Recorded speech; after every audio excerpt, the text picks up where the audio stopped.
Good morning class 12। आज हम लोग कारक चिन्ह पढ़ेंगे।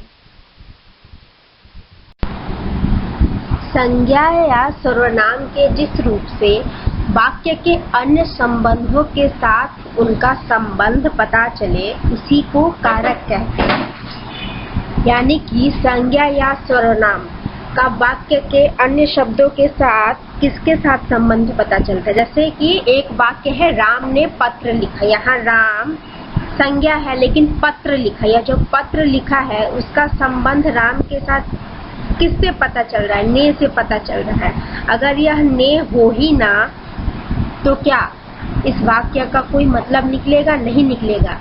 इस ने ही राम और पत्र के बीच के संबंध को जोड़ा है, तो यह जो ने है उसे ही हम कारक कहते हैं। और यह जो ने, के, लिए, यह सब जो शब्द हैं इन्हें हम विभक्ति चिन्ह भी कहते हैं। कारक के 8 भेद होते हैं: कर्ता कारक, कर्म कारक, करण कारक, संप्रदान कारक, अपादान कारक, संबंध कारक, अधिकरण कारक और संबोधन कारक। तो कर्ता कारक वाक्य में जो शब्द काम करने के अर्थ में आता है उसे कर्ता कारक कहते हैं। जैसे कि नाम से ही समझ में आ रहा है, कर्ता यानी कि काम करने वाला। तो यहाँ पे राम ने रोटी खाई, तो राम ने रोटी खाई तो वाक्य में जो शब्द काम करने में के अर्थ में, तो राम ने रोटी खाई या काम करने में राम काम कर रहा है, तो यह जो उसका विभक्ति चिन्ह भी ने है, तो राम ने के साथ ने लगने से उसके विभक्ति चिन्ह से हम पता लगा सकते हैं कि यह कौन सा कारक है या कर्ता कारक है। और साथ ही उसके बाद है कर्म कारक। वाक्य में क्रिया का फल जिस शब्द पर पड़ता है उसे कर्म कारक कहते हैं और उसकी विभक्ति चिन्ह क्या है? को है। तो जैसे कभी कभी क्या होता है कि को चिन्ह दिखाई नहीं देता है। जैसे राम को मार पड़ी, तो मार किसे पड़ी? राम को। तो यहाँ पे क्रिया का फल किसके पर पड़ता है? राम पर पड़ रहा है। और साथ में को जो विभक्ति चिन्ह से तो हमें समझ में आ रहा है कि यह कर्म कारक है, लेकिन साथ में कभी कभी ये जो उसका विभक्ति चिन्ह है वो होता ही नहीं है, वो दिखाई नहीं देता। तो हमें जैसे कि उदाहरण तौर पे हम देख सकते कि सीता पत्थर तोड़ती है, तो सीता जब पत्थर तोड़ रही है तो क्रिया का फल किससे पड़ रहा है? पत्थर पे पड़ रहा है, क्योंकि जो तोड़ना हो रहा है उसका फल, पत्थर पे जो प्रहार हो रहा है उसे तोड़ा जा रहा है, उसका फल क्या हो रहा है कि पत्थर टूट गया है, तो क्रिया का फल पत्थर पे पड़ रहा है। तो इस कभी कभी विभक्ति चिन्ह ना होने पर भी हमें यह समझना चाहिए कि यह कौन सा कारक है या कर्म कारक है, क्योंकि वाक्य में क्रिया का फल जिस शब्द पर पड़ता है उसे कर्म कारक कहते हैं। कभी विभक्ति चिन्ह ना भी हो तो हमें से उसके जितने भी परिभाषाएं हैं उसे याद करना पड़ेगा। फिर है करण कारक। वाक्य में जिस शब्द से क्रिया के संबंध का बोध हो उसे करण कारक कहते हैं। अब जैसे चाकू से तरकारी काटो, तो वाक्य में जिस शब्द से क्रिया का संबंध, तो ये जब काटने का संबंध किससे है? चाकू से है, क्योंकि चाकू ना हो तो काट पाओगे? बिल्कुल भी नहीं। कभी कभी उसका विभक्ति चिन्ह से भी है, तो चाकू से तरकारी काटो, तो यहाँ से हम समझ जाएंगे अगर से विभक्ति चिन्ह है यह करण कारक है। लेकिन कभी कभी इसमें भी विभक्ति चिन्ह नहीं होता है, तो से का प्रयोग नहीं होता है। तो इसमें हम इसके उदाहरण तौर पे हम ले सकते हैं कि मैं इस काम को अपने हाथों करना चाहता हूँ, क्योंकि यह कभी कभी बहुवचन में होने से यहाँ विभक्ति चिन्ह नहीं लगती।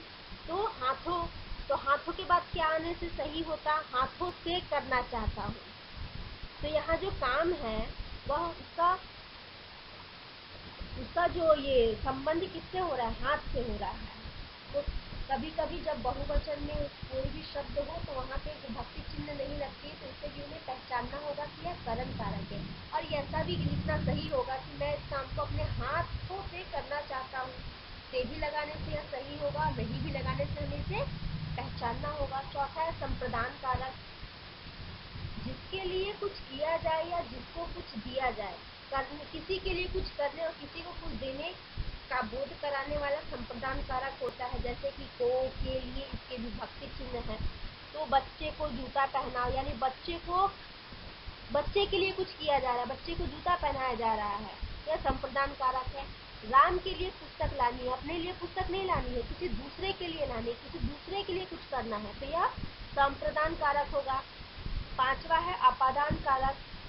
तो अपादान कारक का भी विभक्ति चिन्ह से होता है, जैसा कि करण कारक का होता है। लेकिन अपादान कारक को पहचानने का सबसे बड़ा तरीका है कि अपादान कारक में चीजों के अलग होने का भाव होता है। यानी गंगा हिमालय से निकलती है, तो गंगा क्या हिमालय पे ही रहती है? नहीं, वो वहां से निकलकर वो हिमालय से अलग हो जा रही है। तो यहाँ जो से लग रहा है वह अपादान कारक को दिखा रहा है। पेड़ से फल गिरा, पेड़ से जो फल गिरा वो पेड़ से क्या अलग हो रहा है ना, वो पेड़ से बिछड़ रहा है, उसके अलग होने का भाव हो रहा है। तो यहाँ जो से विभक्ति चिन्ह है इसे हम अपादान कारक के तौर पर देखेंगे, ना कि करण कारक के तौर पे। जब भी से चिन्ह से अलग होने का भाव हो तो वह अपादान कारक होगा। छठा है संबंध कारक। संज्ञा या सर्वनाम के जिस रूप से किसी अन्य शब्द के साथ संबंध या लगाव प्रतीत हो उसे संबंध कारक कहते हैं। इसके द्वारा अवस्था, नाते, रिश्ते, माप, करण, कार्य, जनक, जन्म आदि के संबंध व्यक्त होते हैं। तो जैसे कि 20 वर्ष की युवती, 20 वर्ष की युवती यानी कि के, का, की, ये सब जो विभक्ति चिन्ह है वो तो संबंध कारक के तौर पे आते हैं, उसके कारक चिन्ह है।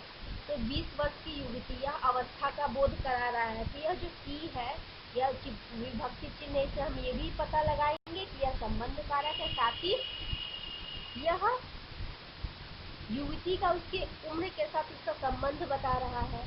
श्याम की बहन, यह रिश्ते नाते को बता रहा है। तो यह जो की है यह संबंध कारक है, तो यह रिश्ते नाते को बता रहा है। तो इस तरह संबंध कारक का जो कारक चिन्ह है का, के, की, तो इससे हम इसके चिन्ह के द्वारा पहचानेंगे कि यह संबंध कारक है। सातवां है अधिकरण कारक। क्रिया या आधार को सूचित करने वाली संज्ञा या सर्वनाम के स्वरूप को अधिकरण कारक कहते हैं। तो क्रिया या आधार को, तो यहाँ पे होगा कि तुम्हारे घर पर 4 आदमी हैं, ठीक है। तो यह जो घर है, ये जो घर क्या है, यह संज्ञा है। तो यह संज्ञा के बाद क्या है, में, पर, यह सब अधिकरण कारक के चिन्ह होते हैं।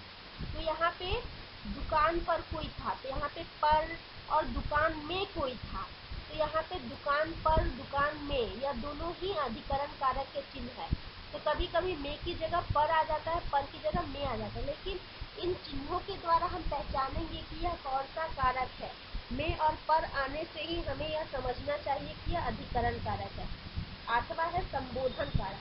तो संबोधन कारक में किसी को पुकारने, डरने, हर्ष, शोक, मतलब आश्चर्यचकित, यह सब होने की भावना को ही संबोधन कारक कहते हैं। जैसे कि अरे, हे भगवान, यह क्या हो गया, तो ये जो हे है यह संबोधन कारक है।